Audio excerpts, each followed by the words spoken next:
look forward to a new year, ಹೊಸ ವರ್ಷವನ್ನ ಎದುರು ನೋಡುವಾಗ once a year it's good to evaluate our lives. ವರ್ಷದಲ್ಲಿ ಒಂದು ಬಾರಿಯಾದರೂ ನಮ್ಮ ಜೀವಿತವನ್ನ ಪರಿಶೀಲಿಸಿಕೊಳ್ಳಬೇಕು ನಾವು. I don't think there's anything special about 31st of December more than any other day, but ಬೇರೆ ಎಲ್ಲ ದಿನಗಳಿಗಿಂತ December 31ನೇ ತಾರೀಕು ಅಂತಹ ವಿಶೇಷ ಅಂತ ನಾನು ಎಣಿಸೋದಿಲ್ಲ. in one sense it's good. ಒಂದು ರೀತಿಯಲ್ಲಿ ನೋಡೋದಾದ್ರೆ ಅದು ಒಳ್ಳೆಯದೇ. It was God who decided that the earth goes around the sun in 365 and a quarter days. We didn't decide that. 365 ದಿನಗಳು ಸಹ ಭೂಮಿಯು ಸೂರ್ಯನನ್ನ ಸುತ್ತುತ್ತಿರುತ್ತದೆ.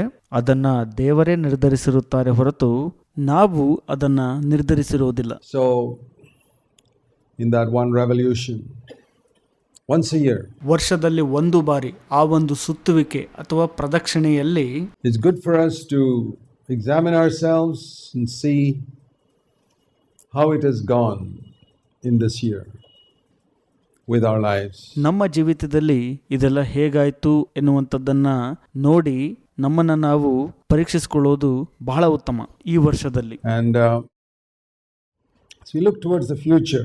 ಮತ್ತು ನಾವು ಭವಿಷ್ಯದ ಕಡೆಗೆ ಎದುರು ನೋಡುವವರಾಗಿರಬೇಕು.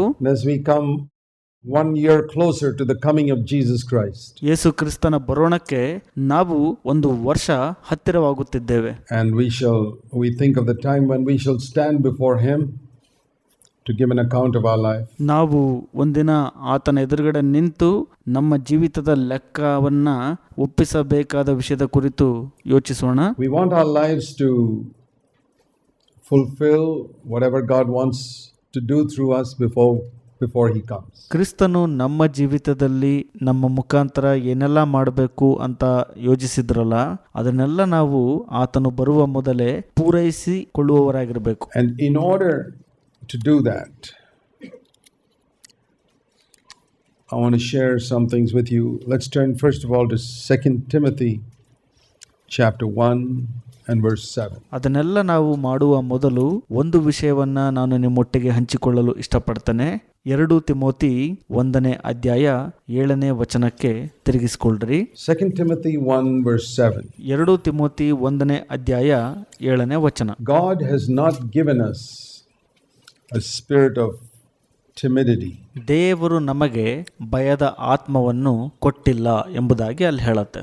God does not want any of his children to be shy about confessing Christ. ಕ್ರಿಸ್ತನನ್ನ ಅರಿಕೆ ಮಾಡುವಂತ ವಿಷಯಕ್ಕೆ ಬಂದಾಗ ದೇವರು ಬಯಸುವುದೇನಪ್ಪ ಅಂದ್ರೆ ತನ್ನ ಮಕ್ಕಳು ಯಾರು ಕೂಡ ಆ ವಿಷಯವಾಗಿ ನಾಚಿಕೆ ಪಡಬಾರದು ಅಂತ. God has not given us the spirit of fear. ದೇವರು ನಮಗೆ ಭಯದ ಆತ್ಮವನ್ನ ಕೊಟ್ಟಿಲ್ಲ. But he's given us the spirit of power. ಆತ ನಮಗೆ ಕೊಟ್ಟಿರುವಂತ ಆತ್ಮ ಬಲವುಳ್ಳದ್ದು and love, ಪ್ರೀತಿಯ ಆತ್ಮ and discipline. ಮತ್ತು ಶಿಸ್ತುಪಡಿಸುವಿಕೆ ಅಂದ್ರೆ ಸ್ವಸ್ಥ ಬುದ್ಧಿಯ ಆತ್ಮ. Many of us have, I believe, taken seriously the exhortations given in this church to. ನಾನು ನಂಬುತ್ತೇನೆ ಈ ಸಭೆಯಲ್ಲಿ ನಿಮ್ಮಲ್ಲಿ ಅನೇಕರಿಗೆ ಕೊಟ್ಟಂತ ಆ ಒಂದು ಎಚ್ಚರಿಕೆ ಮಾತುಗಳನ್ನ ನೀವು ಗಂಭೀರವಾಗಿ ತೆಗೆದುಕೊಂಡಿದ್ದೀರಿ ಅಂತ. Repent, to confess all our sins, to keep a good conscience. ಮಾನಸಾಂತರ ಪಡುವಂಥದ್ದು ಮತ್ತು ನಿಮ್ಮ ಎಲ್ಲ ಪಾಪಗಳನ್ನು ಅರಿಕೆ ಮಾಡುವಂಥದ್ದು, ನಿಮ್ಮ ಮನಸ್ಸಾಕ್ಷಿಯನ್ನು ಶುದ್ಧವಾಗಿಟ್ಟುಕೊಳ್ಳುವಂಥದ್ದು. To confess a sin as soon as it's committed. ನೀವು ಪಾಪ ಮಾಡಿದ ತಕ್ಷಣಕ್ಕೆ ಅದು ನಿಮ್ಮ ಅರಿವಿಗೆ ಬಂದ ಕೂಡಲೇ ಅದನ್ನು ಅರಿಕೆ ಮಾಡುವಂಥದ್ದು. Believing that the blood of Christ cleanses us. ಯೇಸು ಕ್ರಿಸ್ತನ ರಕ್ತವು ನಮ್ಮನ್ನು ತೊಳೆದಿದೆ ಎಂದು ನಂಬುವಂಥದ್ದು. I believe also a number of us have prayed that God would fill us with his Holy Spirit. ಅನೇಕರು ನಿಮ್ಮಲ್ಲಿ ಪವಿತ್ರಾತ್ಮನಿಂದ ತುಂಬಿಸಲ್ಪಡುವಂತೆ ದೇವರಲ್ಲಿ ಪ್ರಾರ್ಥಿಸಿದ್ದೀರಿ ಎಂಬುದಾಗಿ ನಾನು ನಂಬುತ್ತೇನೆ. We've read the word. ನಾವು ದೇವರ ವಾಕ್ಯವನ್ನು ಓದಿದ್ದೇವೆ. And it seems that we have done all these things. ಅದು ನೋಡ್ಲಿಕ್ಕೆ ಯಾವ ತರ ಅನ್ಸುತ್ತಪ್ಪ ಅಂದ್ರೆ ಇವೆಲ್ಲ ನಾವು ಮಾಡಿದೀವಿ ಅಂತ ಅನ್ಸುತ್ತೆ. And yet if we are honest, many of us have to say that we have not had a very satisfying experience of the Christian life. ನಿಮ್ಮಲ್ಲಿ ಅನೇಕರು ಪ್ರಾಮಾಣಿಕವಾಗಿದ್ರೆ ಈ ರೀತಿಯಾಗಿ ಹೇಳ್ತೀರಿ, ನಾನು ಇನ್ನೂ ಸಹ ಕ್ರೈಸ್ತ ಜೀವಿತವನ್ನ ತೃಪ್ತಿಯಾಗುವಷ್ಟು ಅನುಭವಿಸಿಲ್ಲ ಅಂತ. Would you say that the year 2009, it's finished now, you've had a very satisfying experience of Christ in the Christian life. ಈ ಒಂದು 2009ನೇ ಇಸವಿ ಮುಗಿದಿದೆ ಕೂಡ. ನೀವು ಹೇಳಲಿಕ್ಕಾಗತ್ತೆ ನಿಮ್ಮ ಕೈಯಲ್ಲಿ, ನಾನು ತೃಪ್ತಿದಾಯಕ ಕ್ರೈಸ್ತ ಜೀವಿತವನ್ನ ಈ ಒಂದು ವರ್ಷದಲ್ಲಿ ಅನುಭವಿಸಿದ್ದೇನೆ ಅಂತ. You need to ask yourself why. ನಿಮಗೆ ನೀವು ಕೇಳ್ಕೋಬೇಕು ಯಾಕಿದು ಅಂತ. And I want to suggest to you that it's possible because there's one element that's been missing. ನಾನು ನಿಮಗೆ ಸಲಹೆ ಕೊಡಕ್ಕೆ ಇಷ್ಟಪಡ್ತೀನಿ, ಯಾಕಂದ್ರೆ ಈ ಒಂದು ಅಂಶವು ಎಲ್ಲೋ ಒಂದ್ ಕಡೆ ತಪ್ಪಿ ಹೋಗ್ತಾ ಇದೆ. And that is discipline. You can never become holy without discipline. ಅದು ಶಿಸ್ತುಪಡಿಸುವಿಕೆ. ನೀವು ಶಿಸ್ತುಪಡಿಸುವಿಕೆ ಇಲ್ಲದೆ ಎಂದಿಗೂ ಪವಿತ್ರರಾಗಲಾಗಲ್ಲ. You can read the Bible as much as you like. ನಿಮಗೆ ಎಷ್ಟು ಬೇಕೋ ಅಷ್ಟು ಸತ್ಯವೇದವನ್ನು ಓದಬಹುದು. You can be filled with the Holy Spirit. ನೀವು ಪವಿತ್ರಾತ್ಮನಿಂದ ತುಂಬಲ್ಪಡಬಹುದು. You can keep a good conscience. ನೀವು ಶುದ್ಧ ಮನಸ್ಸಾಕ್ಷಿಯನ್ನು ಕೂಡ ಹೊಂದ್ಕೋಬಹುದು. But if you don't subject yourself to God's discipline, ಆದರೆ ದೇವರ ಶಿಸ್ತುಪಡಿಸುವಿಕೆಗೆ ನಿಮ್ಮನ್ನ ನೀವು ಒಪ್ಪಿಸಿಕೊಡ್ಲಿಲ್ಲ ಅಂದ್ರೆ ಅಥವಾ ಅಧೀನರಾಗಲಿಲ್ಲ ಅಂದ್ರೆ you will still miss out on God's purpose. ದೇವರ ಉದ್ದೇಶಗಳನ್ನ ತಪ್ಪಿಸಿಕೊಳ್ಳೋ ಸಾಧ್ಯತೆ ಇರುತ್ತೆ. God has not given us a spirit of laziness. ದೇವರು ನಮಗೆ ಸೋಮಾರಿತನದ ಆತ್ಮವನ್ನ ಕೊಟ್ಟಿಲ್ಲ. He gives us a spirit. This is not something I have to do myself. In the world, ನನಗೆ ನಾನೇ ಏನೋ ಮಾಡೋ ಅವಶ್ಯಕತೆ ಇಲ್ಲ. ಕ್ರಿಸ್ತನು ನನಗೆ ತನ್ನ ಆತ್ಮವನ್ನು ಕೊಡ್ತಾನೆ. ಆದ್ರೆ ಈ ಲೋಕದಲ್ಲಿ they teach that you must discipline yourself, you must do this, you must do this. ಬೋಧಿಸಲಾಗತ್ತೆ, ನೀವು ಇದನ್ನ ಮಾಡಬೇಕು, ಅದನ್ನ ಮಾಡಬೇಕು, ಶಿಸ್ತುಪಡಿಸ್ಕೋಬೇಕು ಅಂದ್ರೆ ಅಂತ ಹೇಳುತ್ತೆ. But here it says God has given us a spirit of discipline. ಆದ್ರೆ ಇಲ್ಲಿ ಹೇಳುತ್ತೆ ದೇವರು ಸ್ವಸ್ಥ ಬುದ್ಧಿಯ ಅಂದ್ರೆ ಶಿಸ್ತುಪಡಿಸುವಿಕೆಯ ಆತ್ಮವನ್ನ ಕೊಟ್ಟಿದ್ದಾನೆ ಅಂತ. So when the Holy Spirit seeks to discipline us in certain areas, ಕೆಲವು ನಮ್ಮ ಕ್ಷೇತ್ರಗಳಲ್ಲಿ ಪವಿತ್ರಾತ್ಮನು ನಮ್ಮನ್ನು ಶಿಸ್ತುಪಡಿಸಲು ಆರಂಭಿಸಿದಾಗ it's possible for us to resist that. ನಮಗೆ ಸಾಧ್ಯತೆ ಇದೆ ಅದನ್ನ ತಡೆಯುವಂತದ್ದು, or to ignore what he is saying. ಅಥವಾ ಆತನು ಹೇಳುವಂತದ್ದನ್ನ ಕಡೆಗಣಿಸೋ ಸಾಧ್ಯತೆ ಇದೆ. And then of course he'll never force us to go a pathway that he sees we don't want to go. ನಾವು ಹೋಗದೇ ಇರುವಂತ ಮಾರ್ಗಕ್ಕೆ ಹೋಗುವಂತೆ ಆತನು ಎಂದಿಗೂ ನಮ್ಮನ್ನ ಒತ್ತಾಯಪಡಿಸೋದಿಲ್ಲ ನಂತರದಲ್ಲಿ. So I want to tell you something practical. ನಾನು ನಿಮಗೆ ಪ್ರಾಯೋಗಿಕ ವಿಷಯವನ್ನ ಹೇಳಲು ಇಷ್ಟಪಡ್ತೇನೆ. And I want to encourage all of you, at least those who have ears to hear, to please take these 3 areas that I want to talk about seriously in the coming year. ಬರುವಂತ ವರ್ಷದಲ್ಲಿ ನಾನು ಹೇಳುವಂತ ಈ 3 ಕ್ಷೇತ್ರಗಳನ್ನ ಕಿವಿಯುಳ್ಳವರು ಕೇಳಿದರೆ ಅದು ಒಳ್ಳೆಯದು ಎಂಬುದಾಗಿ ನಾನು ಪ್ರೋತ್ಸಾಹ ಪಡಿಸಕ್ಕೆ ಇಷ್ಟಪಡ್ತೀನಿ. It's all right to make a decision before God, or people talk about New Year resolutions. ಜನರು ಮಾತನಾಡುವಂತ ತೀರ್ಮಾನ ಅಂದ್ರೆ ದೇವರ ಎದುರುಗಡೆ ನಿರ್ಧಾರವನ್ನ ತೆಗೆದುಕೊಳ್ಳುವಂತದ್ದು ಒಳ್ಳೆಯದೇ, ತಪ್ಪೇನಿಲ್ಲ. But so long as you're depending on God and say, Lord, I want you to help me in this, I'll never make it otherwise. ಆದರೆ ನೀವು ದೇವರ ಮೇಲೆ ಅವಲಂಬಿತರಾಗಿ, ದೇವರೇ ನನಗೆ ನೀವು ಸಹಾಯ ಮಾಡ್ರಿ, ನನ್ನ ಕೈಲಿಂದನೇ ನಾನು ಇದನ್ನ ಮಾಡ್ಲಿಕ್ಕೆ ಆಗೋದಿಲ್ಲ ಅಂತ ನೀವು ಹೇಳುವರಾಗಿರ್ಬೇಕು. So the first area where we need to really ask God to help us to be disciplined is in the area of the use of our time. ಮೊದಲ ಕ್ಷೇತ್ರ ನಾವು ದೇವರಲ್ಲಿ ಕೇಳ್ಕೋಬೇಕು, ನಮ್ಮನ್ನು ನಾವು ಶಿಸ್ತುಪಡಿಸ್ಕೊಳ್ಳಿಕ್ಕೆ ದೇವರಿಗೆ ಸಹಾಯ ಮಾಡುವಂತೆ. ಆ ಕ್ಷೇತ್ರ ಯಾವುದಪ್ಪ ಅಂದ್ರೆ ನಮ್ಮ ಸಮಯವನ್ನ ಉಪಯೋಗಿಸುವಂತ ವಿಷಯ. See what the Bible says in Ephesians in chapter 5. ಸತ್ಯವೇದವು ಎಫೆಸ 5ನೇ ಅಧ್ಯಾಯದಲ್ಲಿ ಏನಂತ ಹೇಳುತ್ತೆ ನೋಡ್ರಿ. Everybody says that the days are evil. ಎಲ್ಲರೂ ಹೇಳ್ತಾ ಇದ್ದಾರೆ ದಿನಗಳು ಕೆಟ್ಟವುಗಳಾಗಿವೆ ಅಂತ. You look at the newspapers, it's pretty clear. The days are evil. ವಾರ್ತಾ ಪತ್ರಿಕೆಗಳನ್ನ ನೋಡುವಾಗ ಸ್ಪಷ್ಟಗೊಳ್ಳುತ್ತೆ ದಿನಗಳು ಕೆಟ್ಟವುಗಳಾಗಿವೆ ಅಂತ. 2009 was more evil than 2008. 2009ನೇ ಇಸವಿಯು 2008ನೇ ಇಸವಿಗಿಂತ ಕೆಟ್ಟದ್ದಾಗಿದೆ. Without being any prophet, I can say that 2010 is going to be more evil than 2009. ಪ್ರವಾದಿಗಳ ಹೊರತಾಗಿ ನಾನು ಹೇಳಕ್ ಇಷ್ಟಪಡ್ತೇನೆ, 2009ನೇ ಇಸವಿಗಿಂತ 2010ನೇ ಇಸವಿ ಇನ್ನೂ ಕೆಟ್ಟದ್ದಾಗಿರುತ್ತೆ ಅಂತ. So if the days are evil, so what? Here it says in Ephesians 5. ದಿನಗಳು ಕೆಟ್ಟವುಗಳಾಗಿವೆ, ಹಾಗಾದ್ರೂ ಏನು? ಎಫೆಸ 5ನೇ ಅಧ್ಯಾಯದಲ್ಲಿ ಹೇಳಕ್ ಇಷ್ಟಪಡುತ್ತೆ. Verse 15 and 16. 15 ಮತ್ತು 16ನೇ ವಚನ. Be careful how you walk, not as unwise men, but as wise. ಆದ ಕಾರಣ ನೀವು ನಡಕೊಳ್ಳುವ ರೀತಿಯನ್ನ ಜಾಗೃತೆಯಿಂದ ನೋಡಿಕೊಳ್ಳಿರಿ, ಜ್ಞಾನವಿಲ್ಲದವರಾಗಿ ನಡೆಯದೆ ಜ್ಞಾನವಂತರಾಗಿರ್ರಿ. Making the most of your time, because the days are evil. ದಿನಗಳು ಕೆಟ್ಟವುಗಳಾಗಿರುವುದರಿಂದ ಕಾಲವನ್ನು ಸುಮ್ಮನೆ ಕಳೆಯದೆ ಉಪಯೋಗಿಸಿಕೊಳ್ಳಿರಿ. So don't be foolish, but understand what the will of the Lord is. ಬುದ್ಧಿಹೀನರಾಗಿ ನಡೆಯದೆ ಕರ್ತನ ಚಿತ್ತವೇನೆಂಬುದನ್ನು ವಿಚಾರಿಸಿ ತಿಳಿದುಕೊಳ್ಳುವವರಾಗಿರ್ರಿ. There's one area, you can look at some other brother and say, I don't have the gift he has. ನೀವು ಒಬ್ಬ ಸಹೋದರನನ್ನ ನೋಡಿ ಹೇಳಬಹುದು, ಆತನಿಗಿರುವಂತ ವರ ನನ್ನಲ್ಲಿಲ್ಲ ಅಂತ. God gives different gifts to different people in the body of Christ. ಕ್ರಿಸ್ತನ ದೇಹದಲ್ಲಿ ದೇವರು ವಿಧ ವಿಧವಾದ ವರಗಳನ್ನ ಬೇರೆ ಬೇರೆ ರೀತಿಯಲ್ಲಿ ಜನರಿಗೆ ಕೊಟ್ಟಿರ್ತಾರೆ. And also, even natural gifts, many of us are different. Some are more intelligent and some have got more money and some have got many things like that. ಸ್ವಾಭಾವಿಕ ವರಗಳು, ಕೆಲವರಿಗೆ ಬುದ್ಧಿಶಕ್ತಿ, ಇನ್ನು ಕೆಲವರಿಗೆ ಹಣ ಮತ್ತು ಈ ರೀತಿಯಾಗಿ ಅನೇಕ ವಿಷಯಗಳಿರ್ತವೆ. But there's one area where all of us are exactly equal. ಆದರೆ ಒಂದು ಕ್ಷೇತ್ರದಲ್ಲಿ ನಾವೆಲ್ಲರೂ ಸಮಾನರಾಗಿದ್ದೇವೆ. And that is, we all have exactly 24 hours a day. ಅದು ನಮಗೆಲ್ಲರಿಗೂ ದಿನದ 24 ಗಂಟೆ ಇವೆ. Nobody gets 25, nobody gets 23. We are equal. ಯಾರಿಗೂ 23 ಗಂಟೆ ಸಿಗಲ್ಲ ಅಥವಾ ಯಾರಿಗೂ 25 ಗಂಟೆ ಸಿಗಲ್ಲ, ಎಲ್ಲರಿಗೂ ಸಮನಾಗಿ ಸಿಗುತ್ತದೆ. But what we do with those 24 hours a day, there's a lot of difference. ದಿನದ ಆ 24 ಗಂಟೆಯಲ್ಲಿ ನಾವೆಲ್ಲ ಏನೇನು ಮಾಡ್ತೀವಲ್ಲ ಅದು ವ್ಯತ್ಯಾಸವನ್ನ ತರುವಂತದ್ದಾಗಿದೆ. Some people make tremendous good use of that time and make a lot of progress. ಕೆಲವು ಜನರು ಆ ಸಮಯವನ್ನ ಅದ್ಭುತವಾಗಿ ಬಳಸಿಕೊಂಡು ಬೆಳವಣಿಗೆಯನ್ನ ಅಥವಾ ವೃದ್ಧಿಯನ್ನ ಹೊಂದುತ್ತಾರೆ. Others, like the man who buried his talent in the ground, wasted. ಆದರೆ ಒಬ್ಬ ಮನುಷ್ಯನು ತಲಾಂತನ್ನ ಮಣ್ಣಿನಲ್ಲಿ ಬಚ್ಚಿಟ್ಟ ಪ್ರಕಾರ ಅದನ್ನ ವ್ಯರ್ಥ ಮಾಡ್ತಾನೆ ಸಮಯವನ್ನ. And by the end of the year they don't have much to show. ವರ್ಷದ ಕೊನೆಯಲ್ಲಿ ಆತನಿಗೆ ತೋರಿಸಲು ಅಷ್ಟಾಗಿ ಏನು ಉಳಿದಿರೋದಿಲ್ಲ. So when you look back over this year, ಈ ಒಂದು ವರ್ಷವನ್ನ ಹಿಂತಿರುಗಿ ನೀವು ನೋಡುವಾಗ, I think we could all acknowledge that there's a lot of time we wasted. ನಾವೆಲ್ಲರೂ ಅರಿಕೆ ಮಾಡಬೇಕಾಗತ್ತೆ, ಬಹಳಷ್ಟು ಸಮಯವನ್ನ ನಾವೆಲ್ಲರೂ ವ್ಯರ್ಥ ಮಾಡಿರ್ತೀವಿ. And you can never get it back. ಅದನ್ನ ನಾವು ಹಿಂತಿರುಗಿ ಪಡ್ಕೊಳ್ಳಲಾಗೋಲ್ಲ.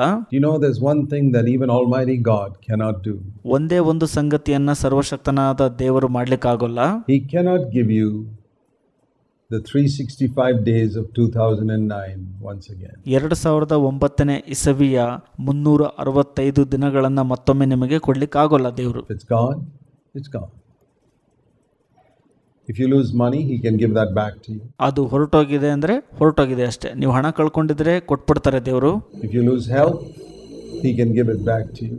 ಆರೋಗ್ಯವನ್ನ ನೀವು ಕಳೆದುಕೊಂಡಿದ್ರೆ ಅದನ್ನ ಹಿಂತಿರುಗಿ ವಾಪಸ್ ಕೊಡ್ತಾರೆ. If you lose your reputation, God can still enable you to have a reputation. ನಿಮ್ಮ ಘನತೆಯು ಹಾಳಾಗಿದ್ರೆ ದೇವರು ಇನ್ನೂ ಕೂಡ ಆ ಘನತೆಯನ್ನು ವಾಪಸ್ ಹಿಂತಿರುಗಿಸಿ ಕೊಡ್ತಾರೆ.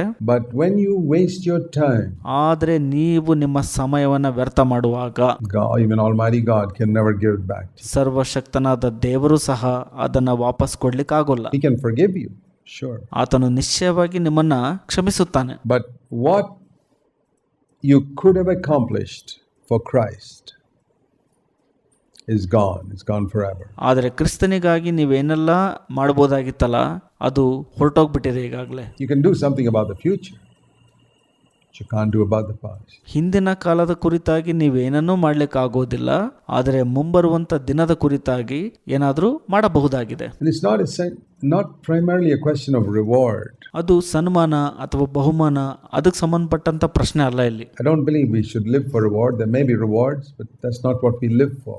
ಸನ್ಮಾನ ಅಥವಾ ಬಹುಮಾನ ಇರಬಹುದು, ಆದ್ರೆ ನಾವು ಅದಕ್ಕಾಗಿ ಏನಾದರೂ ಮಾಡಬಾರ್ದು ಅಥವಾ ಜೀವಿಸಬಾರ್ದು. But if any of us understand the tremendous price that Jesus Christ paid in order to make us his children, ನಾವು ಆತನ ಮಕ್ಕಳಾಗುವಂತೆ ಯೇಸು ಕ್ರಿಸ್ತನು ತೆತ್ತಂತ ಬೆಲೆಯನ್ನ ನಾವು ನಿಜವಾಗ್ಲೂ ನಮ್ಮಲ್ಲಿ ಯಾರಾದರೂ ಅರ್ಥ ಮಾಡ್ಕೊಳ್ಳೋದಾದ್ರೆ, I cannot imagine that we won't have a sense of, Lord, I owe my life to you.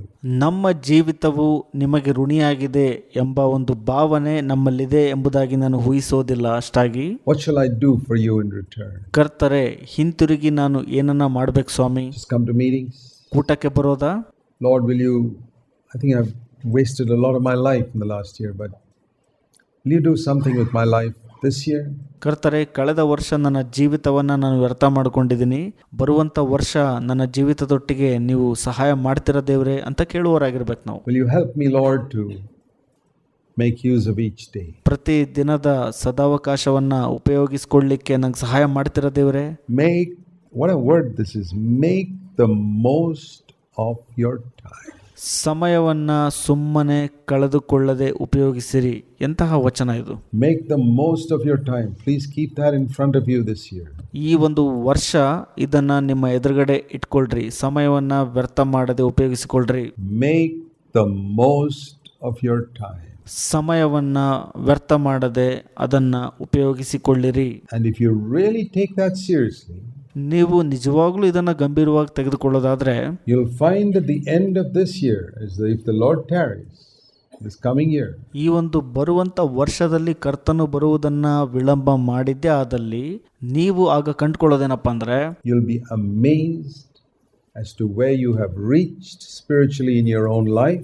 ನಿಮ್ಮ ಸ್ವಂತ ಜೀವಿತದಲ್ಲಿ ನಿಮ್ಮ ಆತ್ಮಿಕ ಮಟ್ಟದಲ್ಲಿ ಎಲ್ಲಿ ತಲುಪಿದ್ದೀರಲ್ಲ ಅದನ್ನು ನೋಡಿ ನಿಮಗೆ ವಿಸ್ಮಯ ಅನ್ಸುತ್ತೆ. How much of God you've come to know, ನೀವು ದೇವರನ್ನ ಎಷ್ಟಾಗಿ ತಿಳಿದುಕೊಂಡಿದ್ದೀರಿ ಎಂಬುದು ಗೊತ್ತಾಗತ್ತೆ. and how much of a blessing your life can be to others.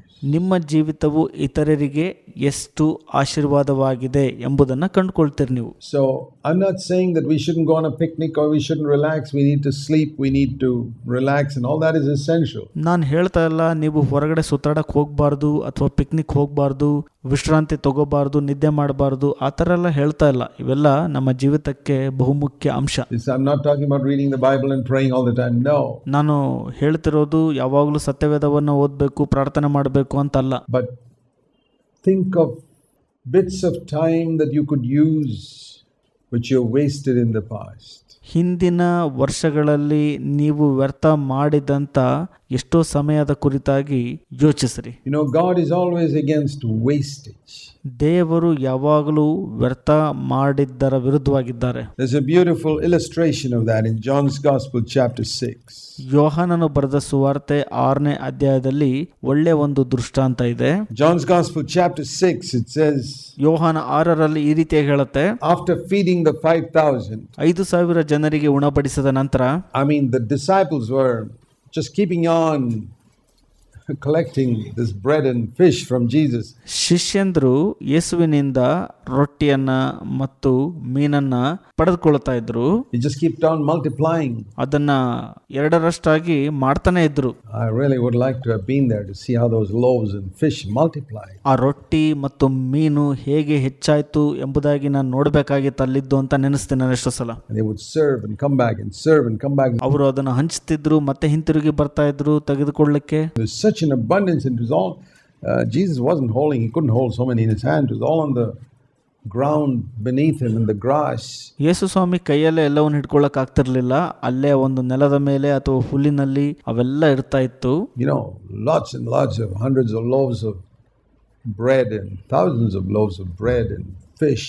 ಹೆಚ್ಚೆಚ್ಚು ಸಾವಿರಾರು ರೊಟ್ಟಿಗಳು ಮೀನುಗಳು ಅಲ್ಲಿ ಇದ್ವು ಆ ಸಮಯದಲ್ಲಿ. And then when everybody had eaten, ಪ್ರತಿಯೊಬ್ಬರು ಕೂಡ ತಿಂದರು. and it says in verse 12, John 6 verse 12, when they were all filled. ಯೋಹಾನ 6:12 ಈ ರೀತಿಯಾಗಿ ಹೇಳುತ್ತೆ, ಅವರಿಗೆ ತೃಪ್ತಿಯಾದ ಮೇಲೆ. Everybody had second, third helping, and they were all completely satisfied. ಎರಡನೇ ಸಲ ಮೂರನೇ ಸಲ ತೆಗೆದುಕೊಂಡು ಅವರೆಲ್ಲ ಅಲ್ಲಿ ತೃಪ್ತರಾದ ನಂತರ Jesus said to his disciples, now you got to do something. ಯೇಸು ಸ್ವಾಮಿ ತಮ್ಮ ಶಿಷ್ಯಂದರಿಗೆ ಈ ರೀತಿಯಾಗಿ ಹೇಳ್ತಾರೆ, ನೀವು ಒಂದು ಕೆಲಸ ಮಾಡಬೇಕೀಗ. Gather up the leftover fragments so that nothing is lost.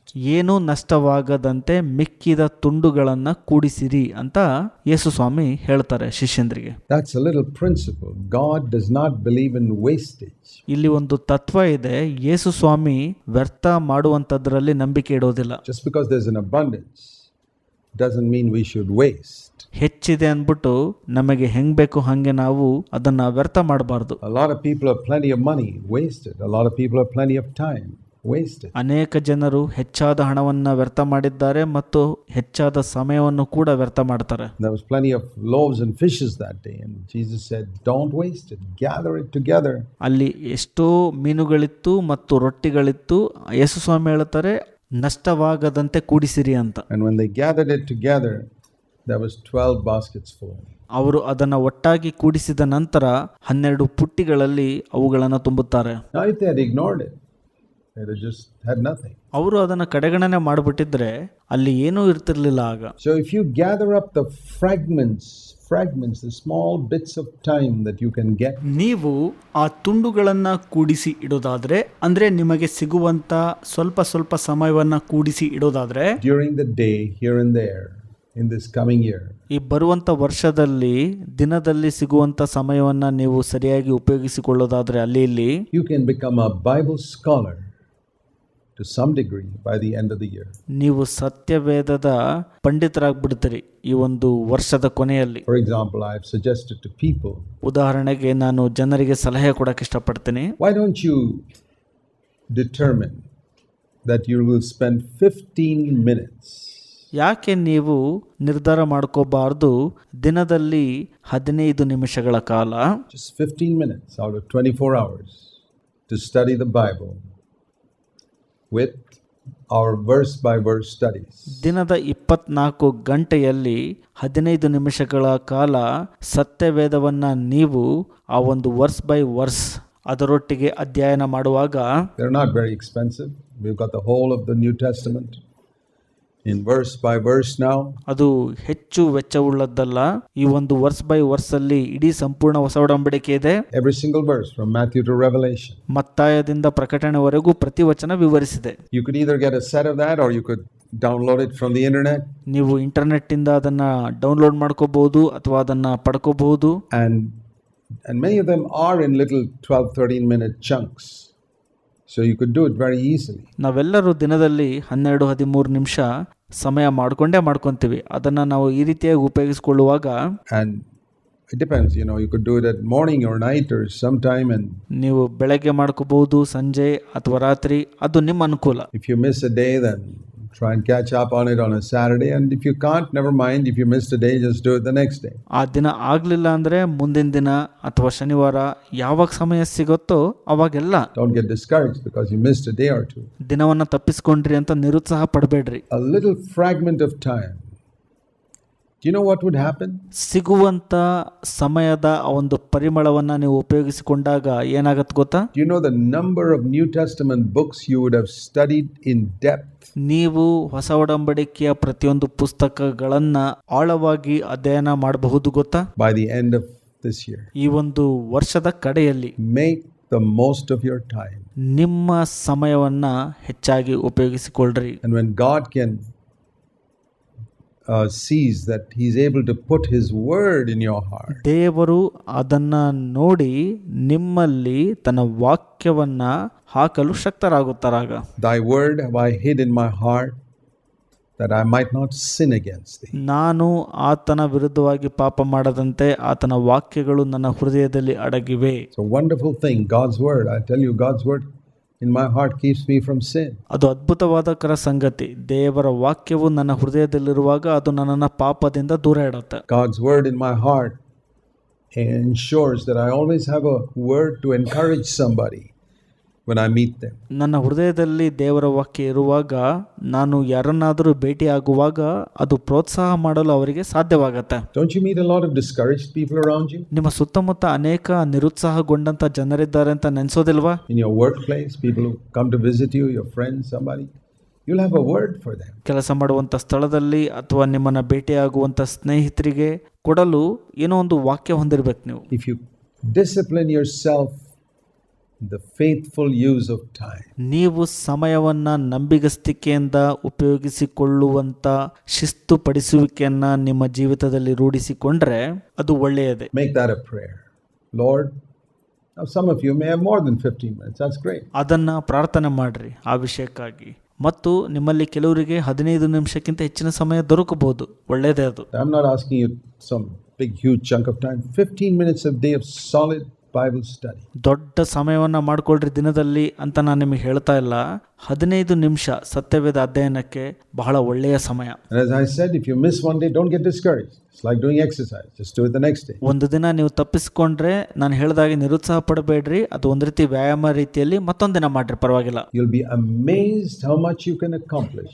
ನಿಮಗೆ ಅದು ವಿಸ್ಮಯ ಅನ್ಸತ್ತೆ ನೀವು ಎಷ್ಟು ಪಡೆದುಕೊಂಡಿದ್ದೀರಿ ಅಂತ ನೋಡುವಾಗ.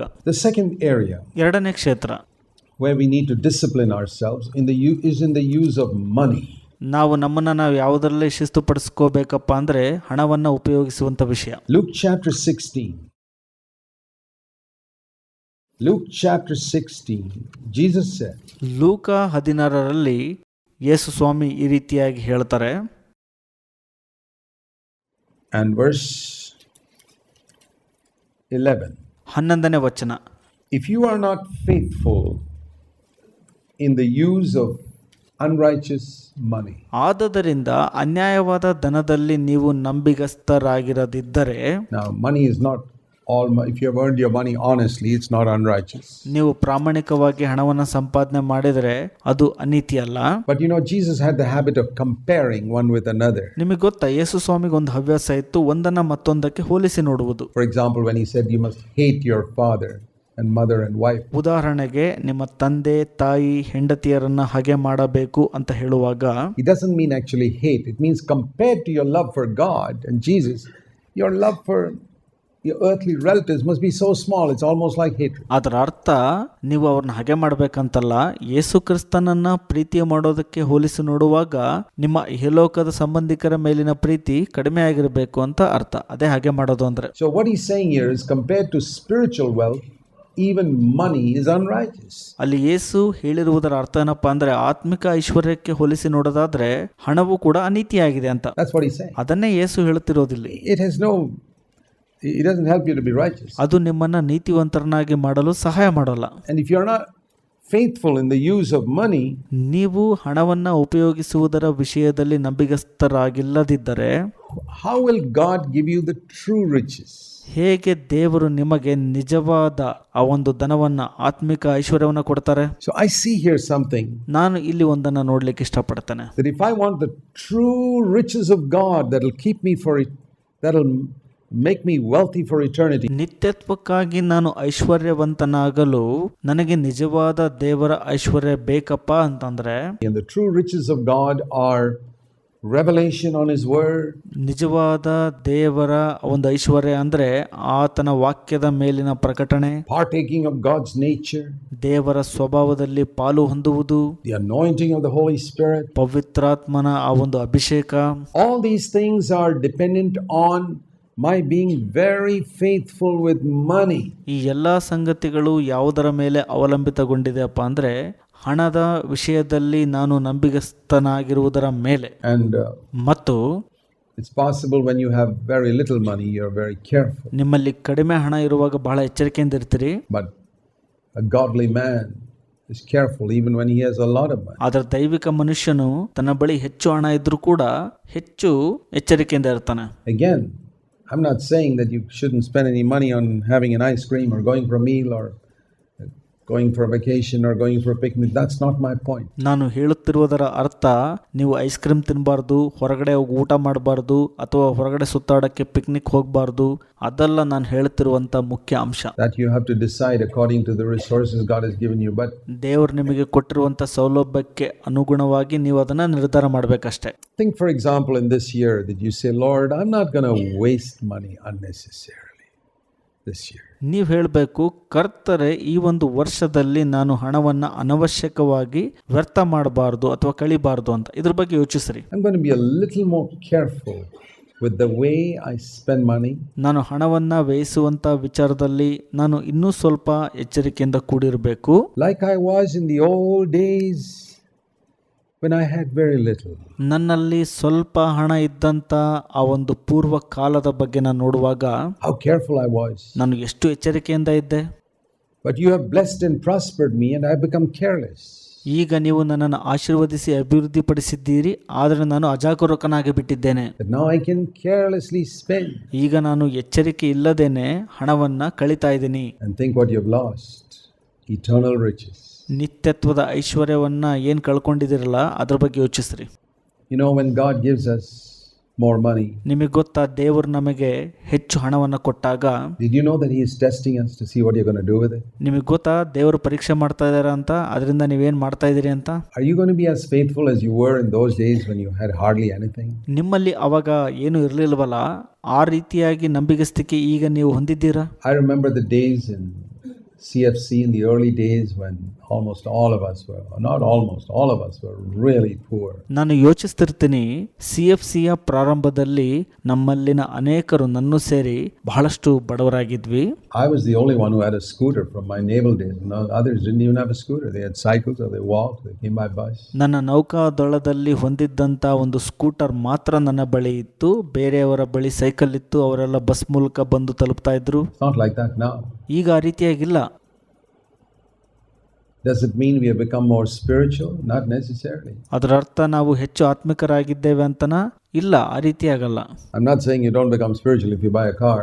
ನೀವು ಕಾರನ್ನ ಹೊಂದ್ಕೊಂಡಿದ್ರೆ ಆತ್ಮಿಕರಲ್ಲ ಅಂತ ನಾನು ಹೇಳ್ತಾ ಇಲ್ಲ. That's not the point. It's not a question of how much you have. It's a question of whether you're faithful in the use of it. ನಾನು ಹೇಳ್ತಿರುವಂಥದ್ದು ನಿಮ್ಮ ಹತ್ರ ಎಷ್ಟಿದೆ ಅದಲ್ಲ ಪ್ರಶ್ನೆ, ಆದರೆ ಅದನ್ನು ಹೇಗೆ ಉಪಯೋಗಿಸ್ತಾ ಇದ್ದೀರಿ, ಅದರಲ್ಲಿ ನಂಬಿಗಸ್ತರಾಗಿದ್ದೀರಾ. It's a question of whether you unnecessarily waste it on things that are unnecessary. ಅನವಶ್ಯಕವಾಗಿ ನೀವು ಅದನ್ನು ವ್ಯಯಿಸ್ತಾ ಇದ್ದೀರಾ, ಅದು ನನ್ನ ಪ್ರಶ್ನೆ ಅಷ್ಟೆ. You know, there's something about being frugal and ನಿಮಗೆ ಆ ಒಂದು ಮಿತವ್ಯಯದ ಬಗ್ಗೆ ಗೊತ್ತಿದೆನಾ? ಮತ್ತು disciplined in the sense that you don't waste. ನೀವು ವ್ಯರ್ಥ ಮಾಡಬಾರ್ದು ಅನ್ನುವಂಥ ವಿಷಯದಲ್ಲಿ ಶಿಸ್ತುಪಡಿಸಿಕೊಳ್ಳುವಂಥದ್ದು. Pick up the fragments so that nothing is lost. ಯಾವುದು ಕೂಡ ವ್ಯರ್ಥ ಆಗಬಾರ್ದು ಅಂತ ತುಂಡುಗಳನ್ನು ಎತ್ತಿಕೊಳ್ಳುವಂಥದ್ದು. There's something that God honors there. ಅದು ದೇವರು ಸನ್ಮಾನಿಸುವಂಥದ್ದಾಗಿದೆ. When He sees that I'm very careful with this thing called money, I feel that God gives us money to test us. ನೀವು ಹಣದ ವಿಚಾರದಲ್ಲಿ ಎಚ್ಚರಿಕೆಯಿಂದ ಇರುವುದನ್ನು ದೇವರು ನೋಡುವಾಗ ನಾನು ನಂಬೋದೇನಪ್ಪ ಅಂದರೆ, ದೇವರು ನಿಮಗೆ ಹಣವನ್ನು ನೀಡುವಂಥದ್ದು ನಿಮ್ಮನ್ನು ಪರೀಕ್ಷಿಸುವ ಸಲುವಾಗಿ. I really believe that. ನಾನು ನಿಜವಾಗ್ಲೂ ನಂಬ್ತೀನಿ ಅದನ್ನು. I believe in many areas ನನ್ನ in my ಜೀವಿತದ life. ಅನೇಕ ಕ್ಷೇತ್ರಗಳಲ್ಲಿ ನಾನು ಅದನ್ನು ನಂಬಿಕೊಂಡಿದ್ದೀನಿ. With money, God has tested me. What's going to be your attitude to that? ಹಣದ ವಿಷಯದಲ್ಲಿ ದೇವರು ನಮ್ಮನ್ನು ಪರೀಕ್ಷಿಸುತ್ತಾರೆ, ನಮ್ಮ ಮನೋಭಾವ ಅದರ ಕಡೆ ಹೇಗಿದೆ ಅಂತ. Are you going to be careless? Are you going to waste it? ನೀವು ಅಜಾಗರೂಕತೆಯಿಂದ ಕೂಡಿದ್ದೀರಾ, ವ್ಯರ್ಥ ಮಾಡ್ತಾ ಇದ್ದೀರಾ ಅಂತ ದೇವರು ಪರೀಕ್ಷೆ ಮಾಡ್ತಾರೆ. Are you going to be miserly and stingy and think only of yourself? Or are you going to get depressed if accidentally you lost something? ನೀವು ಜಿಪುಣರಾಗಿದ್ದೀರಾ, ಅಥವಾ ನಿಮ್ಮ ಬಗ್ಗೆನೇ ನೀವು ಯೋಚನೆ ಮಾಡ್ಕೊಳ್ತಾ ಇದ್ದೀರಾ, ಅಥವಾ ನಿಮಗೆ ನಿರಾಶೆ ಆಗತ್ತಾ ಏನಾದರೂ ಕಳ್ಕೊಂಡಾಗ ಈ ರೀತಿಯಾಗಿ? Dear brothers, this year, let's learn to be a little more disciplined in the use of money. ಪ್ರಿಯ ಸಹೋದರರೇ, ಈ ಒಂದು ವರ್ಷದಲ್ಲಿ ಹಣವನ್ನು ಉಪಯೋಗಿಸುವ ವಿಷಯದಲ್ಲಿ ಶಿಸ್ತನ್ನು ಕಲಿತುಕೊಳ್ಳಿರಿ. If any of you are in debt, ನೀವ್ಯಾರಾದರೂ ಸಾಲದಲ್ಲಿ ಇದ್ದರೆ will you please ನೀವು ದಯಮಾಡಿ ask the Lord to help you to clear your debt as far as possible. ಎಷ್ಟು ಸಾಧ್ಯನೋ ಅಷ್ಟು ಬೇಗ ನಿಮ್ಮ ಸಾಲವನ್ನು ತೀರಿಸುವಂತೆ ಸಹಾಯ ಮಾಡುವಂತೆ ಕರ್ತನಲ್ಲಿ ಕೇಳ್ಕೊಳ್ರಿ. I'm not talking about a house loan or something which may take a little longer. ನಾನು ಮನೆಯ ಸಾಲ ಅಥವಾ ಆ ರೀತಿಯ ಬೇರೆ ಸಾಲದ ಕುರಿತಾಗಿ ಮಾತನಾಡ್ತಿಲ್ಲ, ಅದು ಹೆಚ್ಚಿನ ಸಮಯ ತೆಗೆದುಕೊಳ್ಳುತ್ತೆ. But I'm talking about, taking a loan for some unnecessary luxury. ಅನವಶ್ಯಕ ವ್ಯರ್ಥವಾದವುಗಳಿಗೆ ಅಥವಾ ವೆಚ್ಚ ಮಾಡುವುದಕ್ಕೆ ಸಾಲ ತೆಗೆದುಕೊಳ್ಳುವುದರ ಬಗ್ಗೆ ನಾನು ಮಾತನಾಡ್ತಿದ್ದೀನಿ. I remember years ago I told a young brother when he was getting married, I said, don't get into debt. ವರ್ಷದ ಹಿಂದೆ ಒಬ್ಬ ಯೌವನಸ್ಥ ಸಹೋದರನು ಮದುವೆ ಆಗಲಿಕ್ಕಿದ್ದನು. ಆತನಿಗೆ ನಾನು ಈ ರೀತಿಯಾಗಿ ಹೇಳಿದೆ, ಸಾಲದಲ್ಲಿ ಬೀಳಬೇಡ ಅಂತ. It's better not to have a grand feast at your wedding after borrowing money and get into debt. ಸಾಲ ಮಾಡಿ ಹಣವನ್ನು ತೆಗೆದುಕೊಂಡು ದೊಡ್ಡ ಔತಣವನ್ನು ಮಾಡಿಸೋದು ಬೇಡ ಅಂತ ನಾನು ಹೇಳಿದೆ. No, I think God will be honored if you have a very simple feast without getting into debt. ಸಾಲದಲ್ಲಿ ಬೀಳದೇನೆ ಬಹಳ ಸರಳವಾದಂಥ ಔತಣವನ್ನು ಇಟ್ಕೊಂಡ್ರೆ ದೇವರು ನಿನ್ನನ್ನು ಸನ್ಮಾನಿಸುತ್ತಾರೆ ಅಂತ ಹೇಳಿದೆ. God will honor you. I've seen brothers in our churches who live very simply. ದೇವರು ಖಂಡಿತವಾಗಿ ಸನ್ಮಾನಿಸುತ್ತಾರೆ. ನಾನು ನೋಡಿದ್ದೀನಿ, ನಮ್ಮ ಸಭೆಗಳಲ್ಲಿ ಕೆಲವು ಸಹೋದರರು ಬಹಳ ಸರಳವಾಗಿ ಜೀವಿಸಿದ್ದಾರೆ. They couldn't afford. ಅವರು ಅಷ್ಟು ನಿಭಾಯಿಸ್ಲಿಕ್ಕೆ ಆಗ್ತಿರಲ್ಲ. I remember one wedding I went to in one of our churches where the feast was one Coca-Cola, that's it. ನಮ್ಮ ಸಭೆಯಲ್ಲಿ ಒಂದು ವಿವಾಹ ಇತ್ತು, ಅದಕ್ಕೆ ನಾನು ಹೋಗಿದ್ದೆ. ಅಲ್ಲಿ ಇದ್ದಂಥ ಔತಣ ಏನಪ್ಪ ಅಂದರೆ ಒಂದು ಕೋಕೋ-ಕೋಲಾ ಅಷ್ಟೇ. Praise God for such brothers. You'll only find them in our churches. ಅಂತಹ ಸಹೋದರರಿಗಾಗಿ ದೇವರಿಗೆ ಸ್ತೋತ್ರ. ಅಂತಹ ಸಹೋದರರನ್ನ ನಮ್ಮ ಸಭೆಯಲ್ಲಿ ಮಾತ್ರ ಕಾಣಲಿಕ್ಕೆ ಸಾಧ್ಯ ನೀವು. And then also I think of another brother who borrowed and had a grand feast, and He was so much in debt he couldn't clear it for years, and finally he left the church. ಇನ್ನೊಬ್ಬ ಸಹೋದರನ ಕುರಿತಾಗಿ ನನಗೆ ಗೊತ್ತಿದೆ. ಆತ ಸಾಲ ಮಾಡಿ ಮಾಡಿ ದೊಡ್ಡ ದೊಡ್ಡ ಔತಣಗಳನ್ನ ಮಾಡಿ ವರ್ಷಾನುಗಟ್ಟಲೆ ಆ ಸಾಲವನ್ನ ತೀರಿಸದೆ ಕೊನೆಗೆ ಸಭೆಯನ್ನ ಬಿಟ್ಟು ಹೋಗ್ಬಿಟ್ರು ಅವರು. Try your best to live within your income. ನಿಮ್ಮ ಆದಾಯದ ಮಿತಿಯಲ್ಲಿ ಬದುಕಲು ಸಾಧ್ಯವಾದಷ್ಟು ಕಲಿಯಿರಿ. And to save some. ಸ್ವಲ್ಪ ಉಳಿಸ್ರಿ. So that you don't end up having to borrow from somebody in a time of need. ಆಗ ಅವಶ್ಯಕತೆ ಬಿದ್ದಾಗ ಇನ್ನೊಬ್ಬರಿಂದ ಸಾಲ ತೆಗೆದುಕೊಳ್ಳೋದು ತಪ್ಪತ್ತವಾಗ. Ask God to help you. Lord, this year I'm going to be different. ದೇವರಲ್ಲಿ ಸಹಾಯ ಕೇಳ್ರಿ. ದೇವರೇ, ಈ ವರ್ಷದಲ್ಲಿ ನಾನು ವ್ಯತ್ಯಾಸವುಳ್ಳವನಾಗಿರಬೇಕು ಅಂತ ಹೇಳ್ರಿ. And of course this requires the cooperation of your wife. ನಿಮ್ಮ ಹೆಂಡತಿಯ ಸಹಕಾರ ಕೂಡ ಇದಕ್ಕೆ ಅವಶ್ಯಕತೆ ಇದೆ. I want to encourage all of your sisters. ನಾನು ಎಲ್ಲಾ ಸಹೋದರಿಯರಿಗೆ ಪ್ರೋತ್ಸಾಹ ಪಡಿಸ್ತೇನೆ. Don't waste money buying unnecessary clothes when you already have so much. You already have so many. ನಿಮ್ಮಲ್ಲಿ ಅನೇಕ ಬಟ್ಟೆಗಳು ಇರುವಾಗ ಅನವಶ್ಯಕವಾಗಿ ಮತ್ತೊಮ್ಮೆ ಬೇರೆ ಬೇರೆ ಬಟ್ಟೆಗಳನ್ನು ಖರೀದಿ ಮಾಡ್ಕೊಳ್ಳೋಕೆ ಹೋಗಬೇಡ್ರಿ. We have more than enough to clothe ourselves with. ನಾವು ಬಟ್ಟೆ ಹಾಕಿಕೊಳ್ಳಲು ಅನೇಕ ಇದೆ ಆಗಲೇ. These little things are what has prevented you from becoming a spiritual man or woman. ನೀವು ಆತ್ಮಿಕ ಪುರುಷ ಮತ್ತು ಸ್ತ್ರೀ ಆಗಲು ಈ ಸಣ್ಣ ಸಣ್ಣ ವಿಷಯಗಳೇ ನಿಮಗೆ ಅಡ್ಡಿಗಳಾಗ್ತವೆ. Say, Lord, give me the spirit of discipline in the area of money this year. ಕರ್ತರೆ, ಈ ಒಂದು ವರ್ಷದಲ್ಲಿ ಹಣದ ಕ್ಷೇತ್ರದಲ್ಲಿ ಆ ಒಂದು ಶಿಸ್ತುಪಡಿಸುವಿಕೆ ಆತ್ಮ ಕೊಡ್ರಿ ಅಂತ ಕೇಳ್ಕೊಳ್ರಿ. That I will not waste it.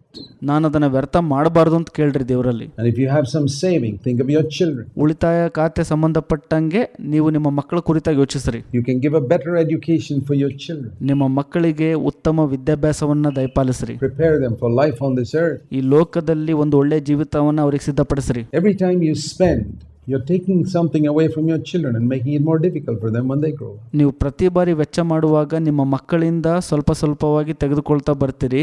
ಅವರು ಬೆಳೆದಾಗ ಅವರಿಗೆ ಕಷ್ಟವನ್ನ ಏರ್ಪಡಿಸ್ತೀರಿ ನೀವು. Even from a very earthly standpoint. ಈ ಒಂದು ಇಹಲೋಕದ ಮಟ್ಟಕ್ಕೆ ಸಂಬಂಧಪಟ್ಟ ಹಾಗದು.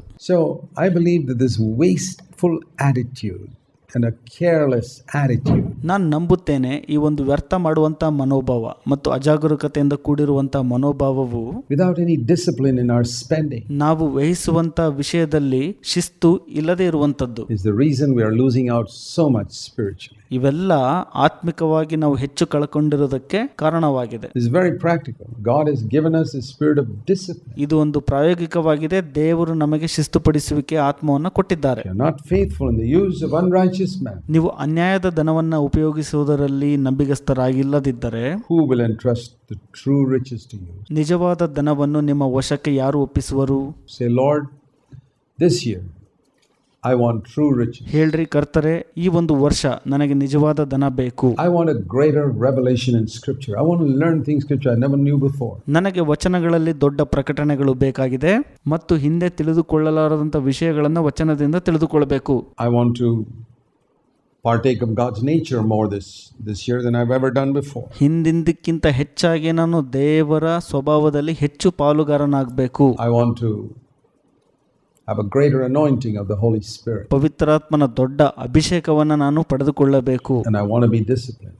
ನಾನು ಶಿಸ್ತುಪಡಿಸಿಕೊಳ್ಳಬೇಕು. Please take that seriously. ಇದನ್ನ ಬಹಳ ಗಂಭೀರವಾಗಿ ತೆಗೆದುಕೊಳ್ಳ್ರಿ ನೀವು. And ask God to show you where are the areas where you spend money unnecessarily. ದೇವರಲ್ಲಿ ಕೇಳ್ಕೊಳ್ರಿ, ಯಾವ ಯಾವ ಕ್ಷೇತ್ರದಲ್ಲಿ ನಾನು ಹಣವನ್ನ ತುಂಬಾ ವ್ಯರ್ಥ ಮಾಡ್ತಿದ್ದೀನಿ ತೋರಿಸು ಎಂಬುದಾಗಿ. The third area ಮೂರನೇ ಕ್ಷೇತ್ರ is in the discipline of our body. ನಮ್ಮ ದೇಹದಲ್ಲಿ ಶಿಸ್ತುಪಡಿಸಿಕೊಳ್ಳುವಂಥದ್ದು. The first is time. ಮೊದಲನೆಯದು ಸಮಯ, Second is money. ಎರಡನೆಯದು ಹಣ, The third is our body. ಮೂರನೆಯದು ನಮ್ಮ ದೇಹ. See, our body was made of dust. ನೋಡ್ರಿ, ನಮ್ಮ ದೇಹವು ಧೂಳಿನಿಂದ ಮಾಡಲ್ಪಟ್ಟಿದೆ. But God breathed into Adam and gave him he became a soul. There was a spirit in him. ದೇವರು ಆದಾಮನಲ್ಲಿ ಶ್ವಾಸವನ್ನ ಊದಿದರು, ನಂತರ ಆತನಲ್ಲಿ ಪ್ರಾಣ ಮತ್ತು ಆತ್ಮವು ಬಂದಿತು, which is always pulling him upwards. ಅದು ಯಾವಾಗಲೂ ಆತನನ್ನ ಮೇಲ್ಗಡೆಗೆ ಇಳಿತಾ ಇತ್ತು. And there's this part of the body which is made of dust pulling us downwards. ಈ ಒಂದು ದೇಹವು ನಮ್ಮನ್ನ ಯಾವಾಗಲೂ ಕೆಳಗಡೆ ಇಳಿತಿರುತ್ತೆ, ಯಾಕಂದ್ರೆ ಮಣ್ಣಿನಿಂದ ಕೂಡಿರೋದ್ರಿಂದ. We are here in between pulled in these two directions. ನಾವು ಈ ಎರಡರ ಮಧ್ಯದಲ್ಲಿದ್ದೇವೆ, ಎರಡು ಕಡೆನೂ ಅಂದ್ರೆ ಎರಡು ದಿಕ್ಕಿಗೂ ಇಳಿತಿರುತ್ತೆ. God gives us the power of the Holy Spirit. Now, if you don't have the power of the Holy Spirit, you just get dragged down and down and down and down and down to all the earthly things. ದೇವರು ನಮಗೆ ಪವಿತ್ರಾತ್ಮನ ಬಲವನ್ನು ಕೊಟ್ಟಿದ್ದಾರೆ. ನಮ್ಮಲ್ಲಿ ಪವಿತ್ರಾತ್ಮನ ಬಲ ಇಲ್ಲ ಅಂದ್ರೆ ಯಾವಾಗಲೂ ಇಹಲೋಕದ ಸಂಗತಿಗಳ ಕಡೆಗೆ ನಮ್ಮ ದೇಹವು ಇಳಿತಾ ಇರುತ್ತೆ. But when you have the power of the Holy Spirit, we can overcome that. ನೀವು ಪವಿತ್ರಾತ್ಮನ ಬಲವನ್ನು ದೊರಕಿಸಿಕೊಂಡಾಗ ಅದನ್ನು ಜಯಿಸಬಹುದಾಗಿದೆ. Paul said in 1 Corinthians chapter 9. ಪೌಲನು 1 ಕೊರಿಂಥ 9ರಲ್ಲಿ ಈ ರೀತಿಯಾಗಿ ಹೇಳಿದ್ದಾರೆ. 1 Corinthians 9. 1 ಕೊರಿಂಥ 9ನೇ ಅಧ್ಯಾಯ. The Christian life is like a race. ಕ್ರೈಸ್ತ ಜೀವಿತವು ಒಂದು ಓಟದಂತೆ. And he says, don't you know, 1 Corinthians 9:24, that those who run in a race all run, but only one receives the prize. 9ನೇ ಅಧ್ಯಾಯ 24ನೇ ವಚನ. ರಂಗಸ್ಥಾನದಲ್ಲಿ ಓಡುವವರೆಲ್ಲರೂ ಓಡುತ್ತಾರಾದರೂ ಒಬ್ಬನು ಮಾತ್ರ ಬಹುಮಾನವನ್ನು ಹೊಂದುತ್ತಾನೆಂಬುದು ನಿಮಗೆ ತಿಳಿಯುತ್ತದೋ. Run in such a way that you can win. The wonderful thing about the Christian life is, ನೀವು ಬಹುಮಾನವನ್ನು ಪಡೆದುಕೊಳ್ಳುವುದಕ್ಕೆ ಓಡಬೇಕು. ಒಂದು ಅದ್ಭುತ ಸಂಗತಿ ಕ್ರೈಸ್ತ ಜೀವಿತದ ಕುರಿತಾಗಿ ಏನಪ್ಪಾ ಅಂದ್ರೆ, I mean, if there are 200 of us here, all 200 can come first. ಇಲ್ಲಿ 200 ಜನ ಇದ್ರು ಅಂದ್ರೆ 200 ಜನನು ಸಹ ಮೊದಲಿಗರಾಗಿ ಹೊರಹೊಮ್ಮಬಹುದು. All 200 can come first. That's what it means here. ಎಲ್ಲ 200 ಜನರು ಕೂಡ ಮೊದಲಿಗರಾಗಬಹುದು. ಅದೇ ಇದರ ಅರ್ಥ. Run in such a way that you will win. ನೀವು ಬಹುಮಾನವನ್ನು ಪಡೆದುಕೊಳ್ಳುವುದಕ್ಕೋಸ್ಕರ ಓಡಿರಿ ಅಂತ ಹೇಳುತ್ತೆ. But in order to do that, ಇದನ್ನು ಮಾಡಬೇಕಂದ್ರೆ he says in verse 25, 1 Corinthians 9:25, 1 ಕೊರಿಂಥ 9:25ರಲ್ಲಿ ಈ ರೀತಿಯಾಗಿ ಹೇಳ್ತಾನೆ, everyone who competes in the games exercises self-control in all things. ಪ್ರವೀಣತೆಗಾಗಿ ಹೋರಾಡುವ ಪ್ರತಿಯೊಬ್ಬನು ಎಲ್ಲಾ ವಿಷಯಗಳಲ್ಲಿ ಮಿತವಾಗಿರುತ್ತಾನೆ. Think of these people who win the 100 meters. ಈ ಒಂದು 100 ಮೀಟರ್ ಗೆಲ್ತಾರಲ್ಲ, ಅವ್ರ ಬಗ್ಗೆ ಯೋಚಿಸ್ರಿ. They can't afford to get so fat. ಅವರು ತುಂಬಾ ದಪ್ಪ ಆಗಿರೋಲ್ಲ. Eat and eat and eat and eat. They'll never come. They won't even qualify to get to the Olympics. ಅವರು ಬರೀ ತಿಂತಾನೆ ಇರೋದು ಮಾಡ್ತಾ ಇದ್ರೆ ಈ ಒಂದು ಒಲಿಂಪಿಕ್ ಆಟದಲ್ಲಿ ಅವರು ಅರ್ಹತೆನೇ ಪಡ್ಕೊಳ್ಳೋದಿಲ್ಲ. He says they discipline themselves to keep their body fit. ಅವರು ತಮ್ಮನ್ನು ತಾವು ಶಿಸ್ತುಪಡಿಸಿಕೊಳ್ತಾರೆ, ತಮ್ಮ ದೇಹವನ್ನ ಗಟ್ಟಿಮುಟ್ಟಾಗಿ ಇಟ್ಕೊಳ್ತಾರೆ. They deny themselves many things that they like to eat. ಅವರು ಅನೇಕ ವಿಷಯಗಳನ್ನ ತಿನ್ಬೇಕು ಅಂತ ಇಷ್ಟಪಟ್ಟರು ಕೂಡ ಅದನ್ನ ನಿರಾಕರಣೆ ಮಾಡ್ತಾರೆ. Because they want to be fit to get a gold medal. ಯಾಕಂದ್ರೆ ಆ ಒಂದು ಗೋಲ್ಡ್ ಮೆಡಲ್ ಅನ್ನ ಧರಿಸ್ಕೋಬೇಕು ಅಂತ ಗಟ್ಟಿಮುಟ್ಟಾಗಿರ್ತಾರೆ. And he says they do it. They do all this to get something that perishes. ಅವರು ಅದನ್ನ ಮಾಡ್ತಾರೆ. ಅವ್ರು ಯಾವ್ದಕ್ಕಾಗಿ ಮಾಡ್ತಾರಪ್ಪ ಅಂದ್ರೆ ಯಾವ್ದು ನಾಶನ ಆಗ್ತಿರತ್ತಲ್ಲ ಅದಕ್ಕಾಗಿ ಅವ್ರು ಹೋರಾಡ್ತಿರ್ತಾರಲ್ಲಿ. But we ಆದ್ರೆ ನಾವು have the opportunity of getting an imperishable medal or crown from God, provided you're going to be faithful.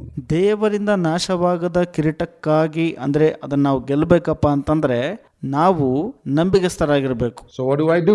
ನಾನು ಹಾಗಾದ್ರೆ ಏನ್ ಮಾಡಬೇಕು? Verse 27, I discipline my body. 27ನೇ ವಚನ, ನನ್ನ ದೇಹವನ್ನ ದಂಡಿಸಿಕೊಳ್ಳಬೇಕು ಅಥವಾ ಅಧೀನತೆಯಲ್ಲಿಟ್ಟುಕೊಳ್ಳಬೇಕು. And so that after I preach to others, I'm not disqualified. ನಾನು ಬೇರೆಯವರಿಗೆ ಸಾರಿದ ಮೇಲೆ ಯಾವ ವಿಧದಲ್ಲಿಯೂ ನಾನು ಭ್ರಷ್ಟನಾಗಬಾರದು. I want to encourage you, my brothers.